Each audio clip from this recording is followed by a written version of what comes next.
mantiene esto así. Vente. No, pero es que entonces se ve lo de los... Vale, así está bien. Sí, sí, sí.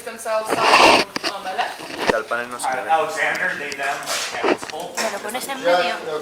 Ya está, ya está. Casi bien. Oye, está justo enfrente de las mesas. Las sillas. Está enfrente de donde los speeches. Alright, just roll call for OG. Hello, Prime Minister Degree Waddle and Deputy Prime Minister. Oh. And Deputy PDOs. Then second, either. He's speaking first. Adam speaking second.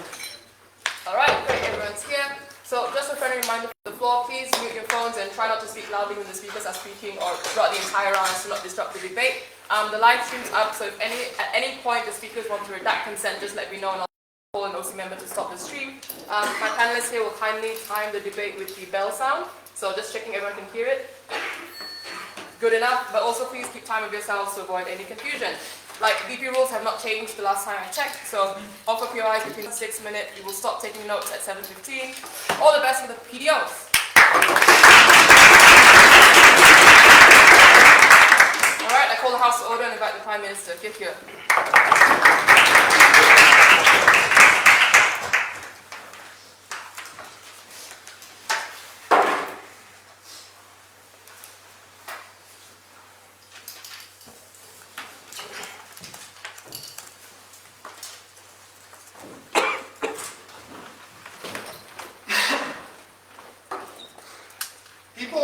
Spend their lives ruled over by unelected aristocrats from the bench, having their life, liberty, and bodies ruled over by people who don't represent them and have nothing to do with their ways of life and don't fundamentally understand them. So points of framing, then 3 arguments. Firstly, on why fundamentally, full stop, democratic elected governments are better actors to be deciding over what people do with their lives. Secondly, why we avoid the politicization of courts on side government, which is an existential threat to legislative bodies. Thirdly, a principle so very happy I get to talk about one for the first time this term. Let's give a few points of framing. Firstly, vote, pretty simple. Don't think we need to explain what that means or what that looks like. We think we're willing to defend all cases of constitutional or court amendments. We're not going to try and pick and choose here on OG. Obviously, there's going to be some bad cases. We say the good are better than the bad. Notice what Supreme Courts are looking like. The vast majority of cases, they're appointed by governments. They're people who spend a great deal of time, firstly in law school, then generally in practice, then as judges. This means that you're extremely old at the point you have enough sort of experience to be the kind of person who gets even considered for an appointment on a Supreme Court. So just flat out, you are 1, substantially more rich, and secondly, substantially more old than any politician could possibly be. This will be important in a second. But we also want to point out that we still maintain some ability to legislate from the bench on our side of the debate. If it's the case that something is so obviously correct, and the vast majority of people in the government agree, it's still possible for the Supreme Court to change these laws, but it's just the case that when they disagree, that's where this debate happens, and we think it's only in the cases where the Supreme Court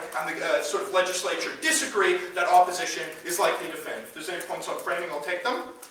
Who specifically is likely to get appointed to this? Not a characterization, but what are these kinds of people running against these? Incredibly rich white men, rich white women as well. Let's get into the first point. Why are democratic governments substantially better than Supreme Courts? The first point is, again, bringing in the framing. They're substantially richer. Like, obviously there are some people of color on the Supreme Court, but we think age and class are exceptionally important here. Because for you to be, like, basically every single person on the US Supreme Court until the most recent nominee, I can't remember their name, went to Yale Law School, right? Who goes to Yale Law School, guys? Is it people who are from a trailer park? Is it people who are from, like, the Bronx? Is it people who've struggled in their life? Probably fucking not. But what that means is the people making decisions over your life lack any kind of personal experience with the kind kinds of sort of things that they decide. When they say, we think it's legitimate for a person in this type of circumstance to spend the rest of their life incarcerated, when we think it's reasonable for us to send someone who's grown up in poverty to the gallows and die, they have no fucking clue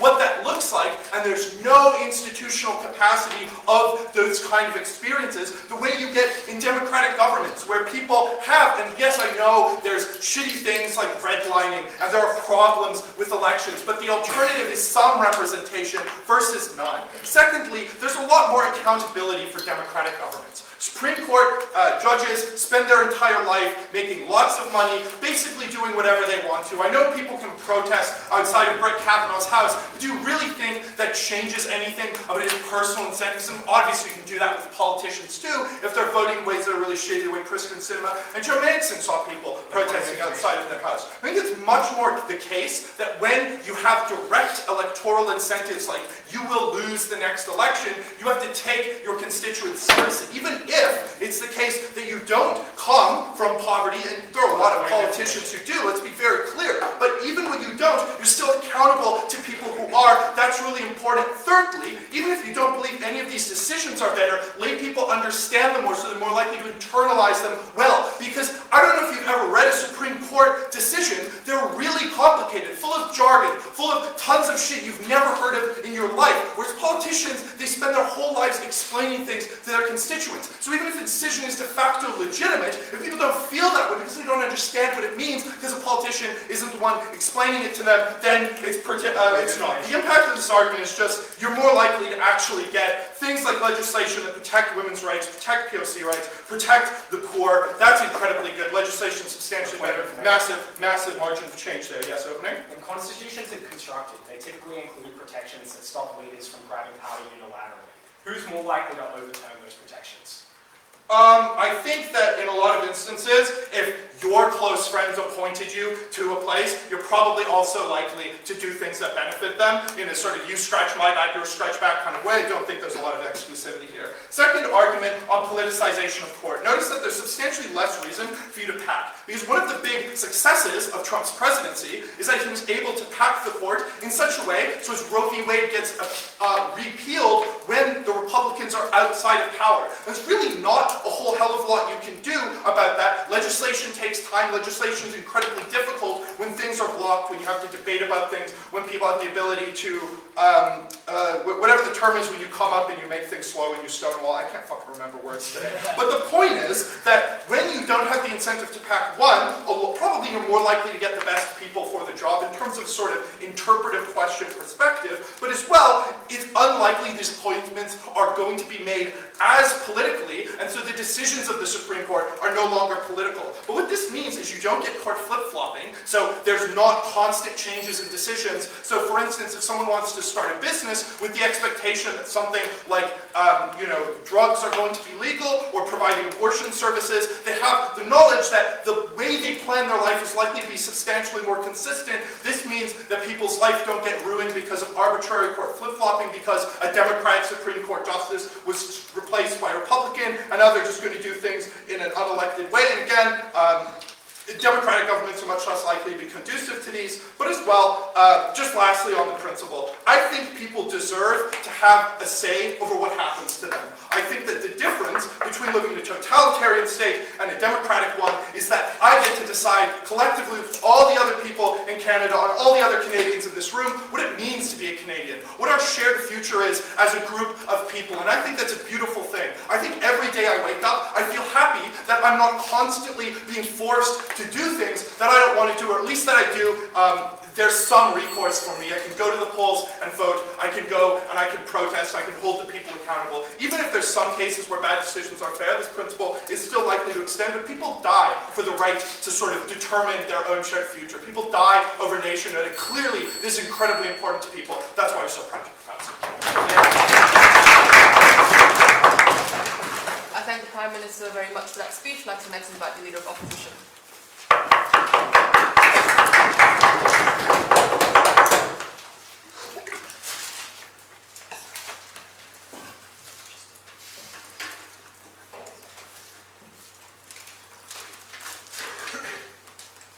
institutions protect our democracies. And who benefits when democracies are torn down? It's people who can grab power and use that power to serve their own ends. And those people are never Supreme Court justices. They're legislatures, they're leaders, they're politicians who benefit explicitly from the checks on powers being removed from them.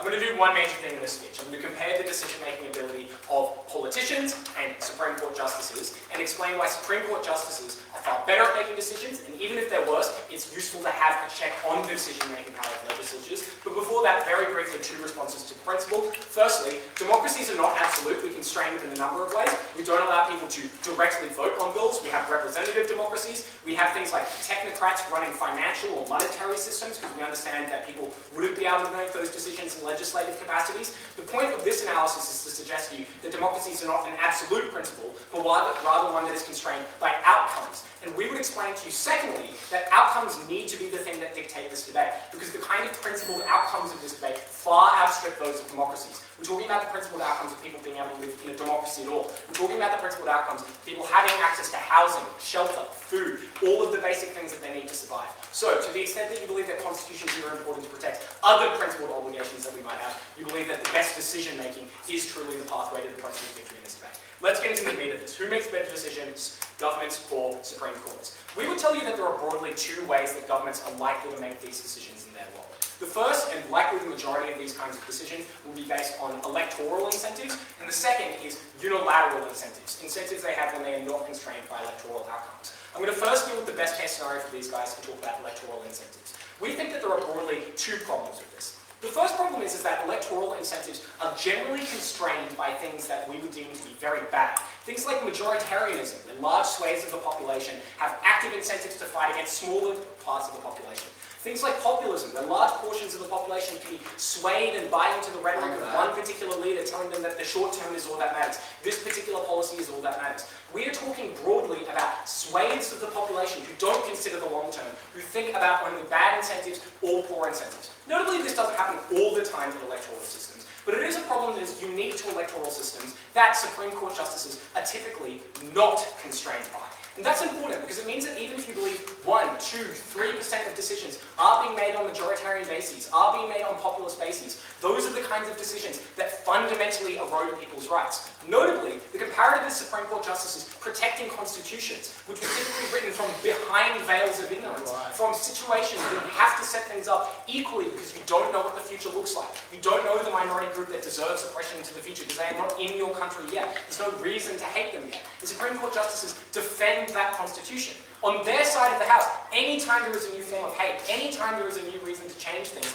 that can be changed. And when it is done poorly, it is done in such catastrophically poorly ways that we wouldn't support it. But secondly, even if you believe that majoritarianism and populism are too small of an instance in this debate, electoral cycles are very poor incubating chambers for decisions being made. That is because decisions aren't made on the best merits of their outcome, but typically large-scale decisions like this one, the kind that leaders will be putting forward during electoral cycles, are made on the basis of slugging through opponents or finding small pockets of the electorate that you need to appeal to, the racist 10% that you need to get on side to win the vote, and using this as the ticket through which to get them on side, saying that if we get a simple majority, we will push through this legislation to get a wall up on the side of our border. And that's important because what it explains to you is that this side of the debate needs to explain to you why decisions would be made well, in an informed way, in a rational way, in a measured way, rather than falling prey to the worst part of electoral cycles. All of this analysis explains to you why in the majority of decisions they will be made poorly. But secondly, we would explain to you that the worst case scenario for these guys is governments making decisions in unilateral fashion. And notably, this debate doesn't just apply to the United States. It also applies to contexts like Hungary 10 years ago, or Tunisia 6 months ago, the kinds of democracies that are nascent or weak or vulnerable to predation. And we'd explain to you it's that precisely in these contexts, giving leaders who already want to seize power further ways to seize power, further ways to roll back the protections on them claiming control of that country is an extraordinarily poor way of going about this. Notice that they can grab power easier in two ways. Firstly, there is a greater scope of power for them to grab as they're able to tear down the protections of the Constitution and put that power in their hands instead. But secondly, notably, there are also now fewer checks against them seizing power, because the Supreme Court can't block decisions. The Supreme Court can't stop them from doing the other ways that they might want to seize power. And that's precisely what happened in Tunisia when the elected leader took control of the judiciary such that they could push through power quicker than anybody else in Tunisian history. Notably, they can say things like, well, you might be able to just do this in the status quo. People can already power grab. But notably, my analysis not only explains why it gets worse and easier, but notably, it also explains why if people want to use other mechanisms of grabbing power, this is the precise mechanism that allows them to do so far easier. Before I get on to explaining courts, closing. You have an incredibly rosy-eyed view of constitutions. These were written with incredibly regressive norms 300 years ago, in a place where half the people in the country were literally not considered people, which is why you have things like the 3/5 clause. Yes, and that's also why the constitutions are being updated over time, because there are mechanisms for updating constitutions. You have populaces who are able to vote over these things over substantial periods of time. You have Supreme Courts that are able to use reasoned processes of deciding the way forward for a country. It's not the case that all constitutions are baked into history. And by comparison, we would suggest that constitutions are generally broad enough to interpret through modern lenses in faithful ways. Let's talk about courts. Because they might say, well, courts are unilateral, they're packed with old people. But there are a number of reasons to believe that courts are far preferable. First, courts internally check against each other. So even if they have ideological biases, other people have opposite ideological biases, forcing them to reason and come to good outcomes. Secondly, they're generally bound by the rules of constitutions or frameworks of rules at all, which prevent them from going hog wild with power. Thirdly, they're constrained by the legislature to the greatest extent, which is to say that the general legal norms of the country allow for the legislature to check back against the court. But fourthly, even if they do want to use power wholly, they have no incentives to do so because they have no capacity to grab power from it. These guys say that, well, they're appointed by government, so there's a scratch my back, I'll scratch yours type dynamic. But in situations like this, neither side of the debate actually changes, right? Like in situations where the court is essentially just an arm of the legislature already, we're just talking about the government bench in this debate.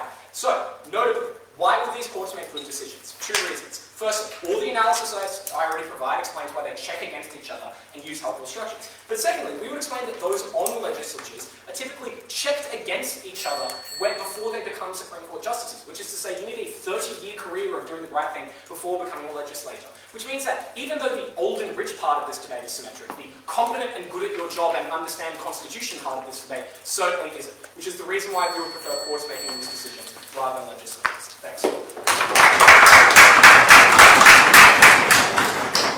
I thank the Leader of Opposition for that speech, and I call upon the Deputy Prime Minister.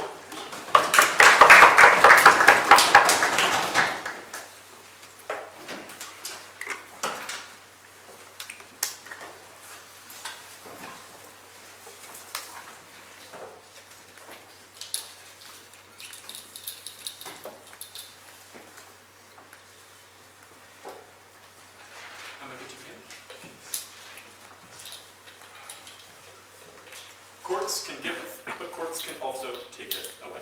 They correctly point out that in some cases, Supreme Courts and constitutional courts protect the fundamental rights of people, but what they entirely miss is all our analysis of how in many cases they can also take away the fundamental rights of people and why, given all of the structural reasons you give you there, in many cases more incentivized to do so. Let's start with some rebuilding.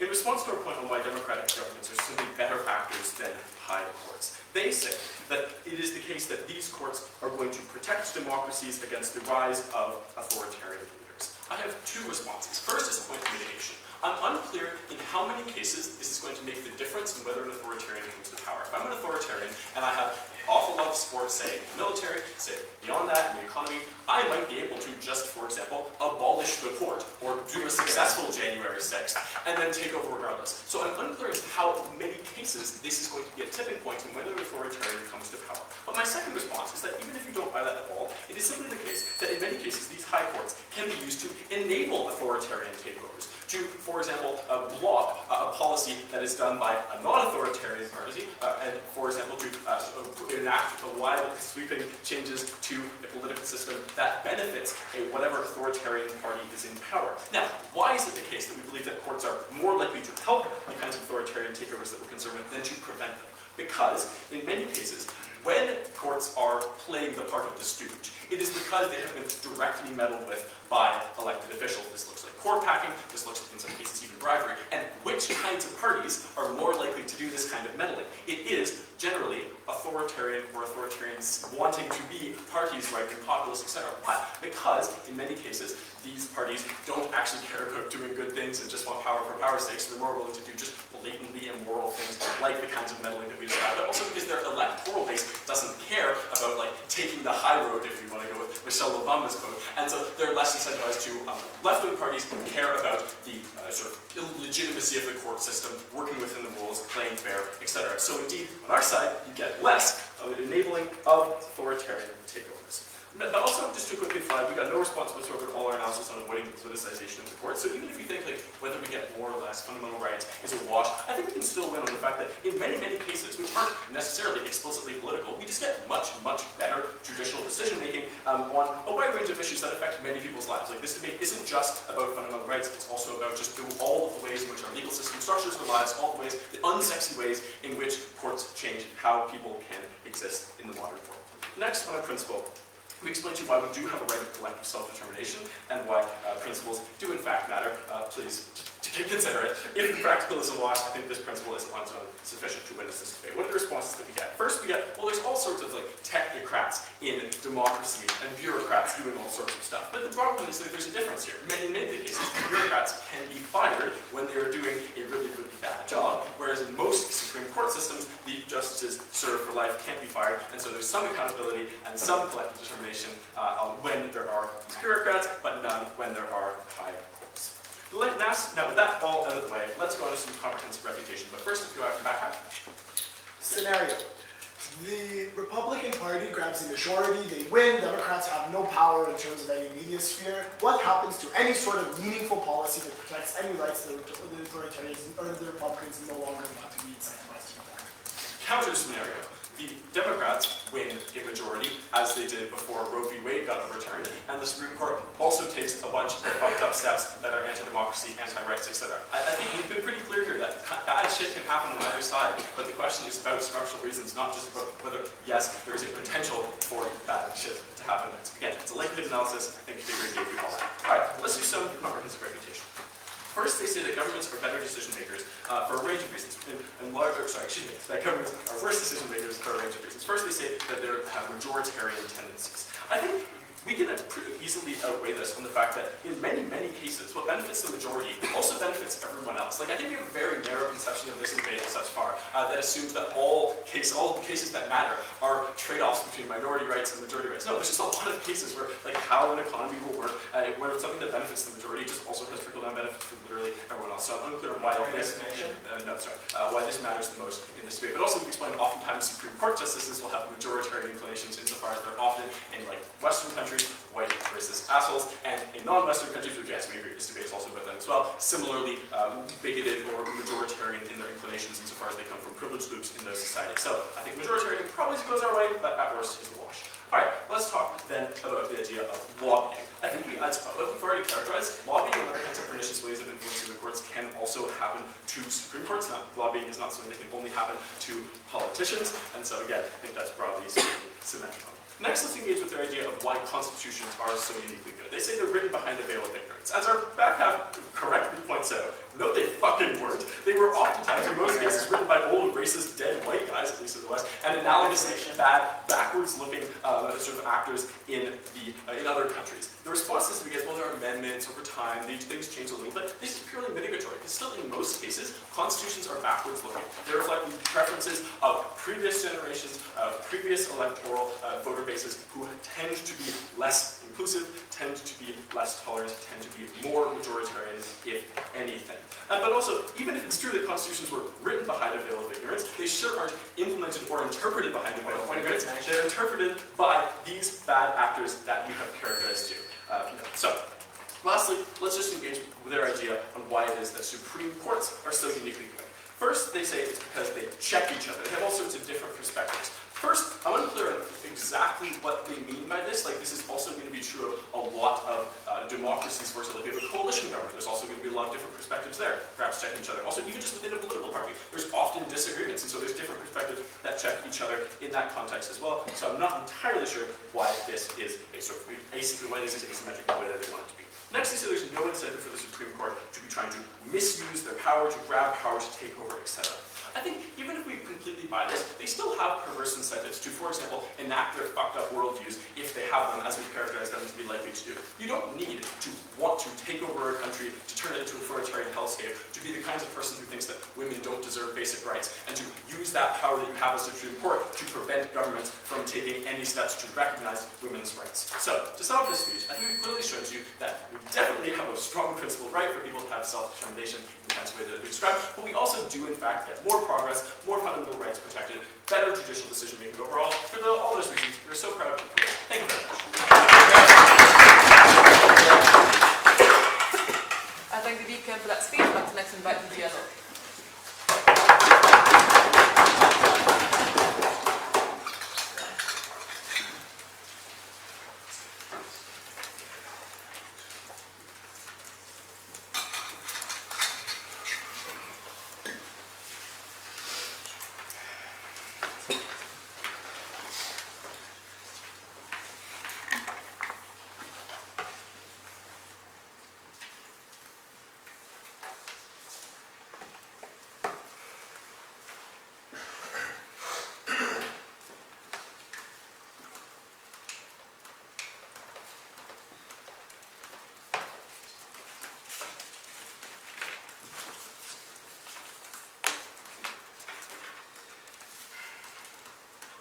Opening government seems to think this debate is concerned with the types of changes that courts versus legislatures are kind of conditioned to do.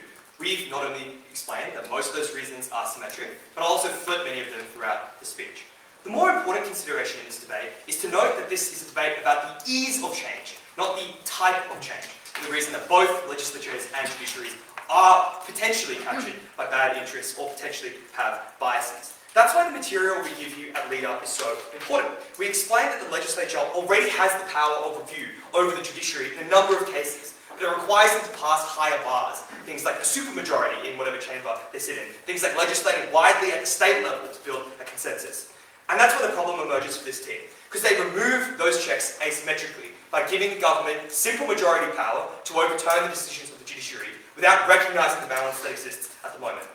On top of that, I'll explain why even if you believe that it's worth the trade-off, and the legislature generally has better incentives than the judiciary, that there's a cost associated with giving that much power to a single institution, no matter how they use it.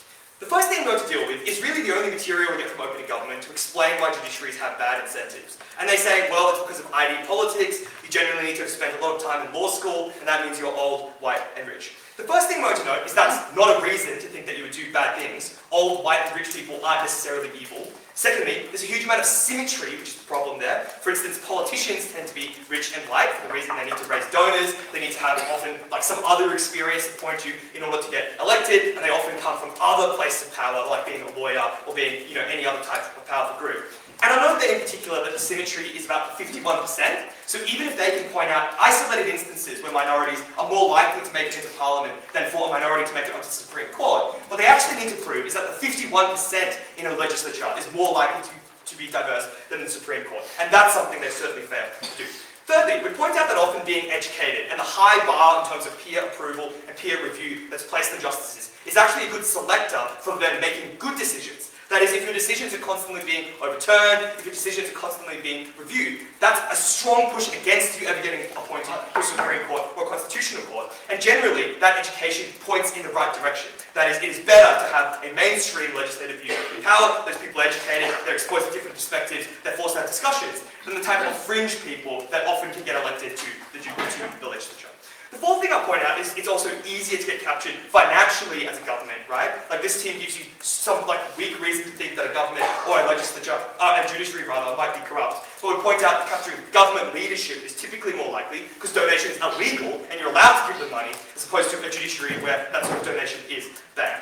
But the final and most important thing I want to note here is to compare the types of analysis we give you as to why judiciaries tend to make better decisions than legislatures. That is, instead of giving you identity-based reasons, we point to the fact they have internal checks on their decision-making. That is, you need to build a consensus on these courts. We point that they need to be peer-approved. That is, you cannot, make it to the Supreme Court while being completely off-base with your peers and your decisions constantly getting overturned. And most importantly, we explain that there are already limits on the degree of judicial power. That is, they can't legislate on their own. They need to be responding to cases. They need to review and decide, applications to that court in a very public way, and things like donations are banned. And they can already be overruled. That is, you can use simple majorities to legislate already instead of overturning the decision.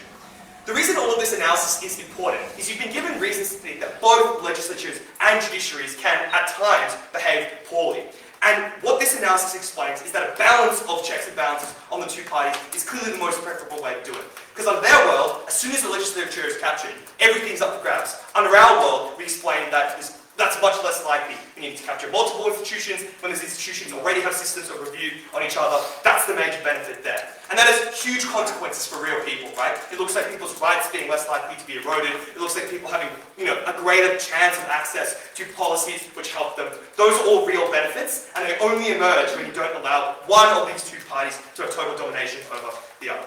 The second thing I'm going to provide in this speech is about stability. And this explains why even if you don't think the system of review and checks and balances is important, simply giving this much power to the legislature is bad on its own. That is to say, now, too much fundamental change is up for grabs in every single election. All you need to do is win 51% of the seats in the legislature. You can overturn every decision made by constitutional courts, which deal in the interpretation of the law. You can overturn any set of norms which exist in the judicial system. You can essentially do whatever you want. And that poses enormous problems for democracies, which tend not to be designed with that level of change in any one election in mind. That is, you're much more likely to have things like electoral violence, things like misinformation, things like abuse of power through donations or other illegal activities. These are all much more likely when so much change is up for grabs within democracies. We point out that they weren't designed for that rate of change to occur. And whether or not you believe the type of change is more likely to be good or bad, the ease with which it now happens produces harms on its own. You're more likely to get violence, you're more likely to get instability, and those all represent severe problems. I'll take points. You're in a double bind here. Either you live in a country with a strong culture of judicial independence, in which this is used rarely, or you live in a country without one, in which the alternative is something far more deleterious, like court packing. No, even in a system where the power is used rarely, that's because people respond to the fact that power exists. That is, in a scenario where both parties can review each other, you're much more likely to get systems where they don't deviate or go off course or become oppressive in the first place. It's your side which gives so much more power to the legislature, breaking the balance that we described. The third thing I'm going to talk about in this speech is oppression. Because we explain to you strong reasons to think that governments are much more likely to go the way of Hungary or Tunisia on their side of the house, and we only get two meaningful responses. The first thing to say is, well, this won't make a difference, you can do any range of other things.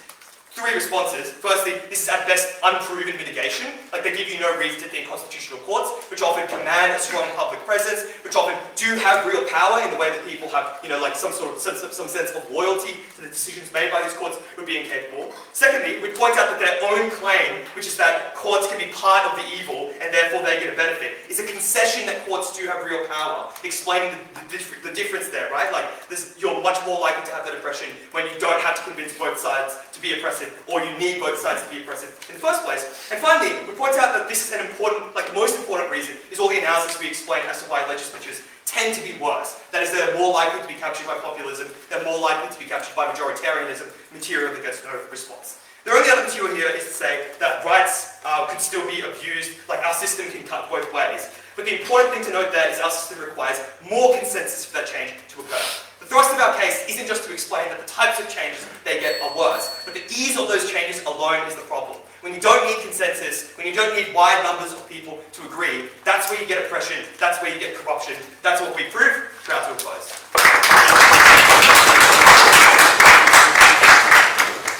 I thank the dealer for that speech and everyone for top half. To open up back half, let's invite the member of God. PDOs, verbally, please. So not verbally, non-verbally. Don't just raise your hand. Don't say anything.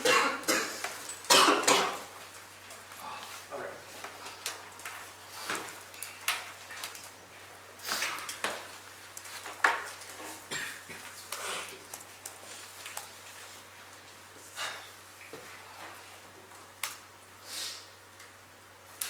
Two questions in this speech which I'm going to answer. Firstly, the kind of questions that are asked and put forward by the courts in the first place, because we think that retaliation to when legislatures want to skirt these courts' doctrines will be far worse, and we think we're going to be why that is the case. The second thing is I'll weigh into this opening half clash about are courts good, are courts bad, and tell you why we give you say meta mechanisms in opening government for why we have better why legislatures are better than courts. The first thing to note is that this creates massive soft stonewalling on their side of the house. So if the court enshrines a right that you don't like, you are likely to make extrajudicial ways of imposing that right. So for example, if on their side of the house, the Democratic court enshrines the right to abortion in the Constitution, the Republican government is likely to retaliate with banning access to abortion clinics in the first place. Why is this worse? Because firstly, and I know this sounds like bad, but there's way less backlash to surgery, right? Because some people still have access to abortion, it becomes less of a hot button issue because the problem isn't as obvious anymore to the average person that the Republicans are anti-abortion anymore. They're just not allocating funding like that. This often happens with majoritarian governments, maybe respecting the rights of minorities, but not actually giving them any funding, not giving them any reparative obligations or budgets or anything like that. Thirdly, it looks like you enshrining the power of executive things. We think that the executive orders and other things can often be not subject to constitutional amendments, and they have ways of skirting these things. They look like presidents just doing things where when Obamacare was going to be repealed by the court, Obama just abused executive power to the point where he could do insane amounts of things and pass Obamacare de facto. We think this might be good if you consider Obamacare good, but it was bad when Trump used those same deterioration of institutions, the deterioration of the checks of the legislature on the power of the executive to do this. But why is this not symmetric, right? Because we think that they will come up and say, and maybe POI to us, that, hey, look, you're going to say that, this is going to be you'll never come and defend this right in the first place. It's symmetric and it's worse, and at least you get some level of protection. Why is this worse? Firstly, it reduces incentive to change it in the future, which I already said. But secondly, the public, on their side of the house, the court is still likely to enshrine these rights on our side of the house, but people are more likely to listen to it. Because we think that overturning a court decision is really, really unpopular because of the analysis that they give you. This means that you get far fewer people doing it in the court. You get people from your own party saying that, hey, look, going against the Constitution is something that is wrong and you should respect the court. So the difference isn't just in how much do people, people also just listen to the court far more on our side of the house, given that they can always get around the court order if they want to on our side of the house. But thirdly, you get more optionality. The way you enshrine rights is far more partisan, right? So for example, in the status quo, there is justices who believe that there is a right of the mother and a right of the child, and we think that legislature should be left up to distinguish between those two rights and weigh between those two rights, which means that there is some right enshrined of the mother in the court in the first place, which is bipartisanly accepted because it's really unpopular to take out this bipartisan right on their side of the house, which means you get some rights enshrined which are accepted by everyone, which means that if courts are such a good institution as OO claims, you get far more power on our side of the house. That's what they think.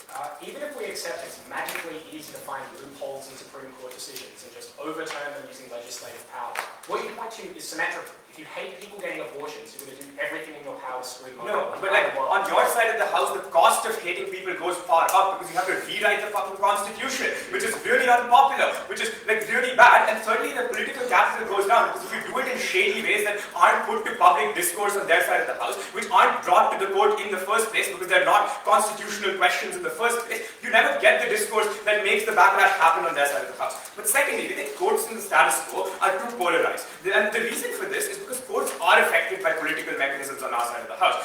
Some of the same reasons as them being appointed by politicians, but often justices are often just elected. But thirdly, we think justices try to take in consideration public opinion quite often when they determine decisions of national importance, because that's a dipstick for what the country right now thinks, which is required for all that political thing. But the problem is on their side of the house, the people who are vocalized are not through a direct election that is telling the judge what is good, whereas on our side it is through a legislature. On their side of the house, the problem is the justices listen to the most extreme people on both sides of the spectrum because that is who the media platforms. That is who is seen as the strongest voice in the room in the first place, which means courts, when they are politically accountable by that soft mechanism, happen far worse on their side of the house, which means you get far more polarized decisions which are likely to be unpopular and which turns all your stability arguments on their side of the house. But now we're going to tell you why you get better constitutions on our side of the house and why you think that political change is actually important. Firstly, note that this is there's massive amounts of coalitions in power in these places, right? We think that minorities in post-colonial states and other states that they're super concerned about have the power of they have the power of coalitions on our side of the house. They may not be able to gain a majority, but the government needs their support, both in the simple majority vote and in the future, in terms of horse trading, things like that, to be able to pass policy in the future, to be able to do anything in the future. This means that the minorities are actually represented in the legislation, but also get the ability to execute this through the power of being kingmaker in various coalitions and protecting themselves on our side of the house. But thirdly, updating the constitution is seen as really unpopular on both sides of the house.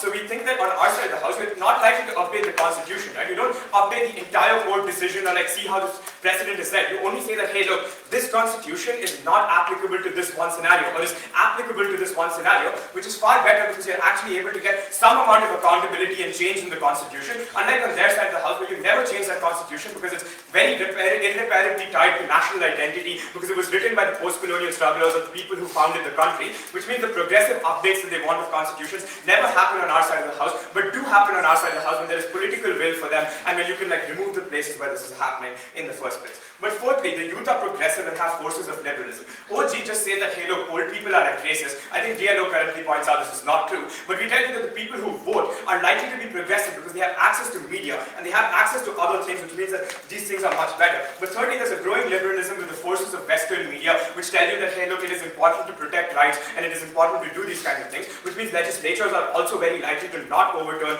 those kinds of rights on their side of the house. The question then is about when do the questions of constitutionality come to the fray in the first place. On our side of the house, at least they come to the fray far more often, whereas on their side of the house, because they know that there's a huge fear, on their side of the house, because they know there's a whole huge fear of court backlash that they won't be able to fix. We think that no progressive change is ever possible because people just go extrajudicially and find loopholes in the judicial system, which exist in the vast majority of laws because the laws are often written by old people who can't foresee every single circumstance that these laws might apply to and how each single law is enforced in the country in the first place, given that these countries are very dynamic. We're very proud to stand in CG.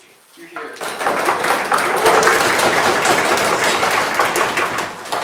I thank the member for that speech. Now let's invite the member of Hart.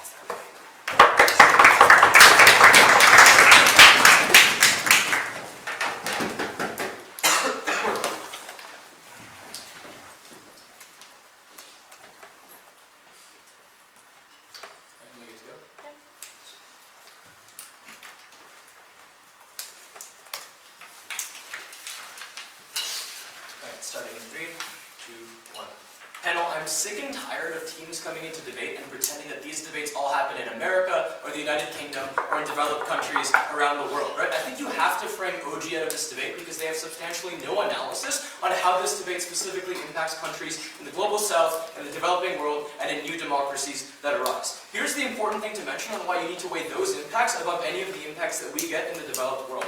Notably, there are democratic norms that exist historically in many of these nations. So this means that in either side of the world, there are going to be some democratic forces that exist through the traditional norms that hold checks and balances on power, regardless of which system you apply. However, in instances and occasions in which those democratic norms are less historically ingrained, you need to have a strong institutional framework through which you have substantial control and protection for the individuals that live in these societies. By virtue of this framing alone and OG's lack of engagement on this premise, they're out of this debate. 2 points of extension and thorough refutation of everything that we have heard. 1, ethnic conflict in the global south and the ways in which we significantly reduce this in the context of the debate. 2, talking about why constitutional amendment is a good process to have. Lastly, explicit refutation of everything we have heard. It is first important to characterize why this is specifically relevant in the context of countries that exist in post-colonial context. 1, these are societies that have historically been splintered by design by colonial forces, which means that minorities and majorities have been forced to be antagonistic to each other for a historically long amount of time.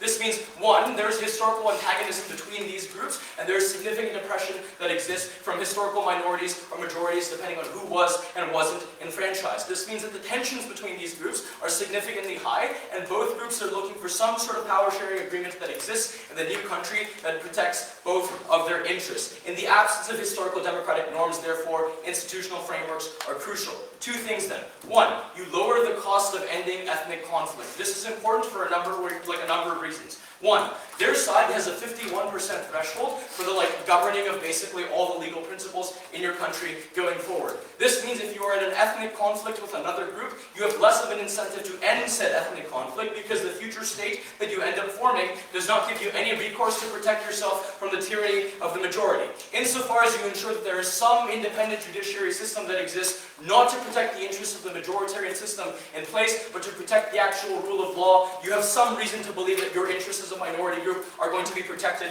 in the long term. This means civil conflicts like the one with the FARC, for example, are less likely to be exacerbated. The impacts of this are significant, notably less people die. This is inherently good. You are more willing to end conflict early if you are sure that you will not have to deal with the tyranny of the majority in the new state that you form. But secondly, institutional memory is super important to consider. Because note that people that have lived through authoritarian societies, it is not as if they do not have experience with courts. It is that these courts have historically been shams, who have not been considered, who have not been respected, and the interest of whoever was in power was considered more important than these courts. What that then means then is insofar as you continue to enfranchise the power of majority groups through a legislature, these courts continue to not be taken seriously, which undermines the respect of the courts in these systems. It is better on our side in which you have an independent judiciary, which retains power and the ability to check the power of the majority, because one, you see courts work and function, so people are more likely to respect democracy going forward. This is similar then to the ways in which, like Mohammed Morsi, when he appointed a number of judges that just basically did whatever he wanted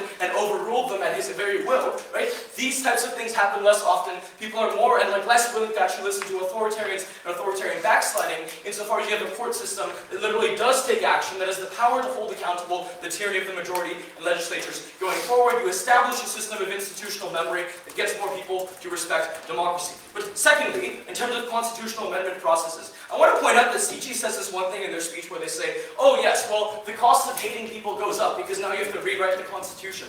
Rewriting the Constitution should be fucking difficult, right? It shouldn't be easy to rewrite the Constitution because you require majority and supermajority groups to get them through. That means if you're a majority group with 60% of the people, you can't just rewrite the Constitution to only enfranchise your group, because the minimum winning coalition that you need to change the Constitution through long process of amendments is significantly bigger than just passing a law that no longer respects the right of minorities. It should be fucking hard to change the Constitution. But importantly, right, you say, okay, look, like, in general, constitutions are written by old white people, and they don't make progressive decisions, and constitutions, don't actually give you the progress we need in society. This is fucking ahistoric, right? Every single legal progress that has happened in the United States of America has come through a court before it ever came through an elected legislature, because they don't have political blowback, they don't have to worry about getting re-elected, and they don't have to listen to the whims of a racist, homophobic majority. Gay marriage was legalized in the United States in the court system because the elected representatives couldn't fucking figure it out, right? It is insane to me that you would suggest that somehow we're going to get more majority from the politicians that are, basically subservient to these, oppressive, majority forces that exist. Opening. Look, all our analysis on court capture violates and politicization applies doubly so in devil cases. You can't just say that it doesn't apply. Okay, but here's the thing, right? You don't actually engage with any of the institutional mechanisms of respecting democracy and democratic norms. It isn't that important, it doesn't really engage further. But explicit refutation of everything that we've heard so far. Notably, we get contentions from both benches in this debate about how, somehow elected legislatures are better actors to enact progress, right? One, this is substantially not true, because elected legislatures need only justify their decisions on the whims of their constituents. That means these do not have to be rooted in principles of law, whereas at least as a Supreme Court justice, you have the incentive to make sure that you justify your decisions on the basis of precedents, on the basis of constitutional norms and frameworks such as this. This is really important because it means then that insofar as you change your mind in terms of what values that you ascribe to and how you interpret the Constitution, you are not actually beholden to the person that appointed you. We saw this when Justice Kennedy, who was literally appointed by the conservative Ronald Reagan, voted in favor of legalizing same-sex marriage in the United States because his interpretation of the Constitution changed. This is not symmetric because you as a politician who is still beholden to a radical base could not change your opinions because you would then lose your fucking election, right? This means that having to justify your decisions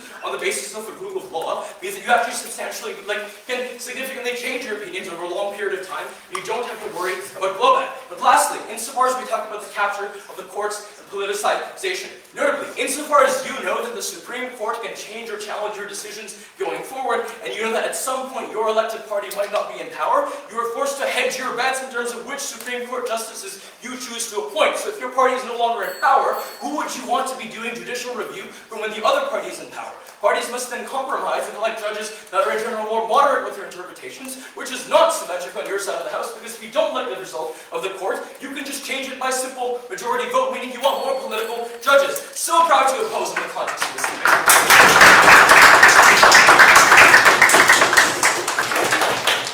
I'd like to have up the next speech. I'd like to invite the Gov Whip.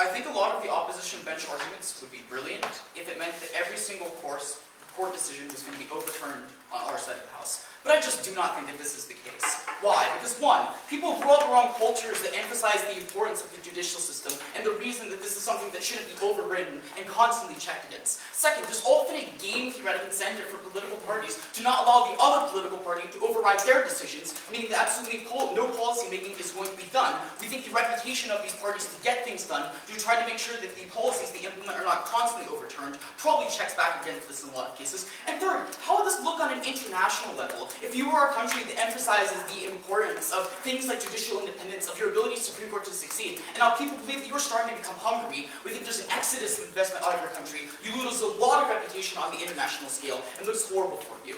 Now, I know that there's an opposition argument that then says here, but there are a lot of countries which have a very bad culture of independence, and therefore this is something that's just going to make things far worse. But there's no further analysis here, panel, as to why the alternative isn't just something like court packing, if it's something that's so unpopular that you want to override every single decision. This is particularly important because closing opposition just repeats the same exact mechanisms as opening up, but adds the additional words of ethnic conflict. I think at that point, they're already going to be out of this debate. But I'm actually going to give a clever flip to this argument, which proves why you're actually able to get better court independence in the countries that they care about on their side of the House. Let's start by engaging with closing opposition. They say that it's key in countries with ethnic conflict to have the confidence that you can have the end of a conflict through things like courts. The first thing I want to note is that courts tend to be incredibly weak in these states. The reason for this is that the executive needs to move very quickly and do things that are incredibly unpopular, like massive human rights violations, in order to maintain power within this country. So I do not think that the checks and balances that they assume exist truly do exist. But second, here's another flip, here's a flip on this argument, right? We think on their side of the House, there is a greater chance that the ethnicity believes that they can win an election than they can override the court. Why? Because courts tend to be inflexible. It's far harder to get a politician in power that is able to appoint people or have justices from your minority in the first place who are willing to represent you. But if you want to win an election, it is something that is far more probable. Because when these conflicts tend to end, there tend to be power-sharing agreements where you have quotas for minorities. They get represented by these parliaments. But oftentimes, when you have oppression of one minority, and that creates instability within a country, you build coalitions with other minorities that makes it more likely you have the ability to get representation in your parliament. We therefore think that if there's less of a check from the courts on their side of the House, there's a greater incentive for you to put down your arms, because you don't know if the peace deal that you'll negotiate with the legislature could just be automatically overridden by an incredibly out-of-touch court. But the third thing I want to note here is I think you're able to build trust in courts on our side of the House. Why? Because this is what Rohan told you about the mismatch of the tuning between courts and the population right now. On their side, if you have a continual history of politicians believing that they can just decide to appoint people to a court, they can decide to just override their decisions or not pay any attention to it, they're probably going to continue to whittle away the powers of courts on our side of the House. But you see a more gradual trend on our side, where justices take this into consideration, communicate with representatives, are far more likely to reach out to other ends of the spectrum to try to make sure that they don't constantly have their decisions overridden. This means that over time, you're able to have more independence for these courts because politicians have more trust in them not to completely destroy their legislation. This is really important because the vast majority of constitutional decisions just are not paid attention to by the legislature. There's huge amounts of things like pharmaceutical cases, of business cases and corporate law that exist in the United States Supreme Court right now that no people pay attention to. We think these are decisions that become more stable in these countries that they care about on our side of the house, because it means that you establish a norm of allowing these justices to be independent as opposed to creating constant shocks of instability. What were the two things that Rohan told you that are going to be winning this round for us? The first is that you get better protection for minorities on our side of the house. If you have some sort of appointment of justices who say they're going to do things like protect abortion rights, there needs to be a huge political demand within one particular party to try to do things like implement these policies in the first place. We think the alternative is that they turn to the legislature on our side of the house, as opposed to just trying to do things like decide to appoint a burger court in order to create these protections constitutionally. Why is this something that's really important? Because first, oftentimes constitutional victories for minorities tend to be perceptual in nature. That is to say that you can have things like a nominal right to abortion and have Democrats say, this is something that's awesome, but then you'll have the legislation pass something like a Hyde part, like the Hyde Amendment, meaning you get no federal funding for those abortions. Here's the weighing on this argument. We think that even if you want to get protections for minorities on the other side of the house, it is far more likely the most marginalized minorities, those people living in rural South and having nominal right to an abortion, but no abortion clinic near them, are probably the ones that are far more important to represent. But second, you're getting mismatched of opinion on our side of the house. And I know that opening government gives this argument on the politicization of courts. I think we could take this over them in a couple of ways. First, their argument is contingent on the idea that justices can reasonably predict what the legislature is going to do, right? We provide the missing mechanism that says that we think that justices are likely going to reach out to politicians in the first place, but also these nomination processes become a game of whether justices can prove whether they are more moderate and less extremist, meaning that people don't want to decide to override these decisions. But second, we also think that they need to prove why justices would be willing to just make decisions that wouldn't be overridden, right? Oftentimes it can look very good for you as a justice if you say, I tried to do the right thing, I tried to fight for it, and this is something that was overturned. But we prove to you that justices now are more likely going to be appointed on the basis of moderation, meaning that there's a preemptive incentive to try to stop extremist decisions from being made in the first place. Go ahead, opening up. Your characterization is in contradiction with itself. Simultaneously, you want us to believe that legislatures have so little respect for institutions that they're willing to spam executive power, but at the same time, they have enough respect for it that they would never use the power you grant. There's two cases.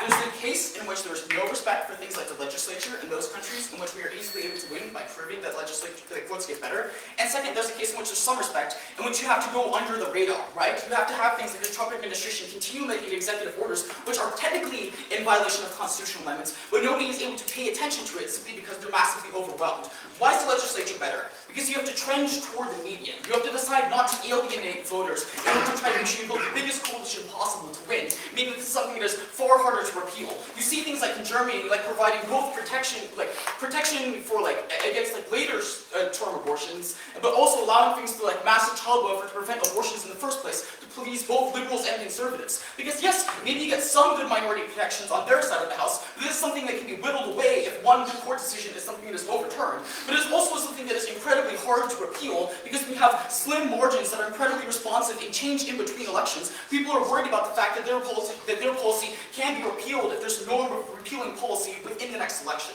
Last thing I want to do, weighing against opening up. They give you some analysis as to why these judicial representatives be something that are quite good, and I don't think our opening up properly responds to this. Rowan tells you that there's a game of forming coalitions and having youth right now, meaning you're far more likely going to have politicians that are representative minorities, rather than just asserting that these politicians are good. Very proud of it. Just then close the door.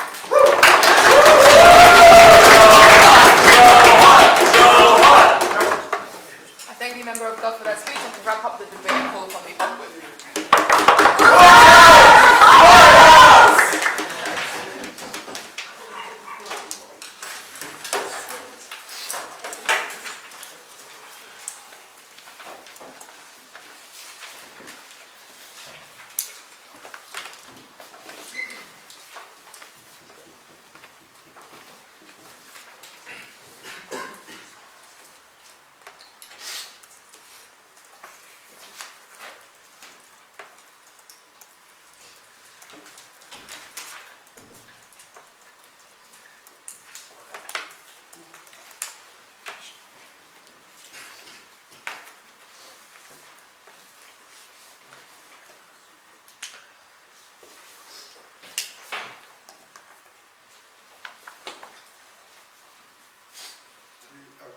I'm on.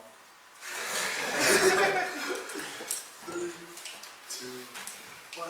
I think a large majority of this debate ends up being uncomparative, insofar as it's the case that we essentially get presumptions on how politicians are likely to act without any sort of measure for why this accountability is going to be likely. Two things in the speech, talking about CG, then talking about everybody else. CG first, because I want to note the very first 5 minutes of CG. Because what we get is essentially, this debate is symmetric in outcome, but the way that people engage with the mechanism is likely to be different. And this is how we get to accountability. I want to notice like one presumption here. Because the presumption here is that the Republican Party, who has the ability to now ban abortions, who now has a majority, who can similarly pass a shit ton of oppressive policy, is going to stop at just banning the law and not do anything further when they already have enough power to presumably change laws in far precarious ways on their side of the house anyways, right? This is just strange, because it just presumes that due to some level of backlash, they suddenly have the incentive to stop working. But two things on this. A, the extent to which this backlash and accountability is likely to work on CG is premised on an idea of how individuals and how other legislators hold these people and groups accountable. This is to say that it just depends on how much will there is for this sort of thing. Secondarily, the next mechanism on this is about like the progressive echo chamber, right? Like, response to this is like, get real. If there's a progressive echo chamber, there is an unprogressive echo chamber. It's not so clear to what extent this is the unique tipping point that changes people to opt into these things as a negative harm. So I don't know where accountability exists right on the basis of the mechanism. Let's go to the next 3 minutes out of CG then. They come out of MG and then government, right? And I have like 4 broad responses to a lot of sort of things that they get.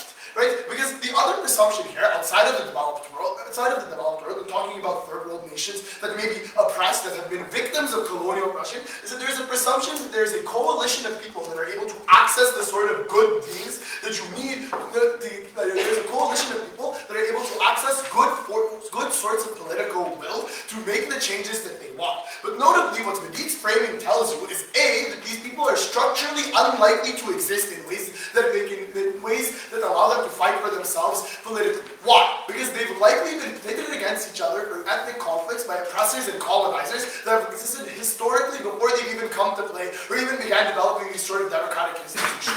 So on the offset, it's not likely that there's a coalition of folks that are able to do this, right? But for instance, it's like in India, right? With the disproportionate amount of Hindus to Muslims, there's no guarantee for people to get sorts of protections for themselves if it's the case that the majority is the only last layer of protection that you have to get access to pushing out legislative things. This is legislative laws. What this means is that the majority in itself is empowered to such a large extent that they are the last line of defense for democracy, inherently bad, especially when it's the case that folks are structurally unable to impose themselves onto a majority, and are also likely to be at conflict with each other due to colonizers.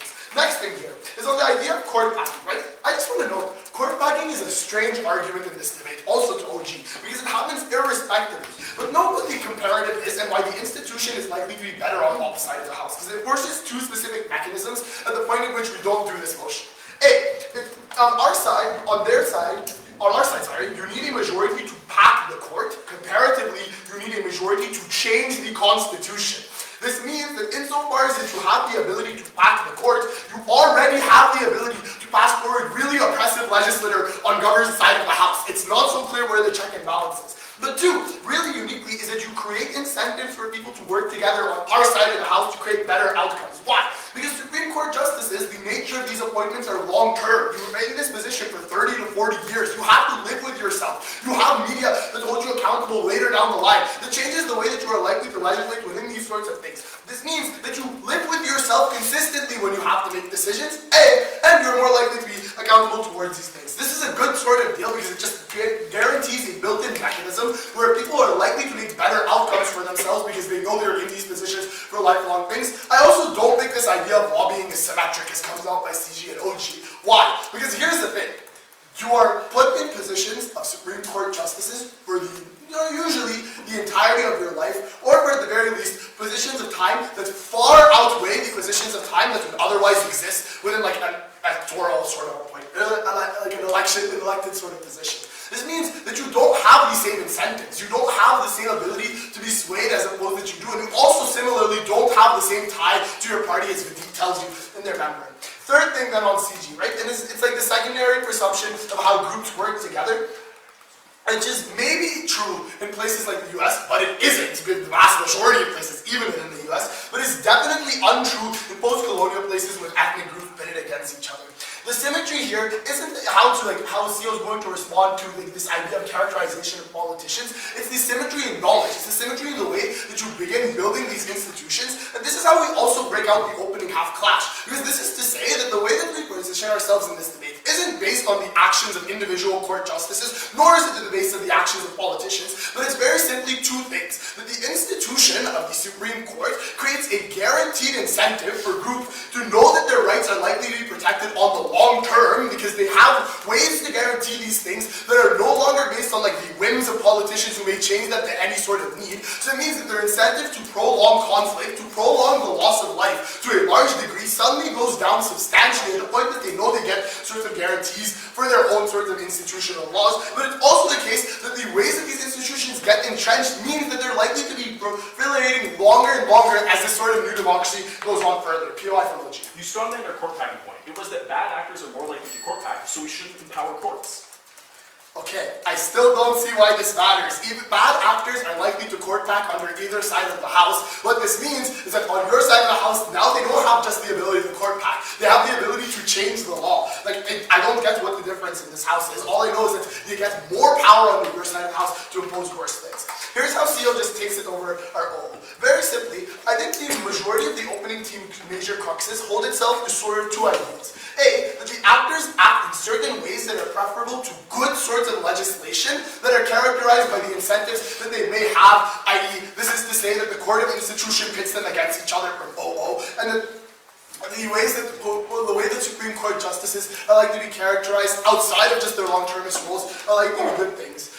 This is to say that they characterize that the way in which change is likely to occur is very much based on the actions of these individual sorts of actors.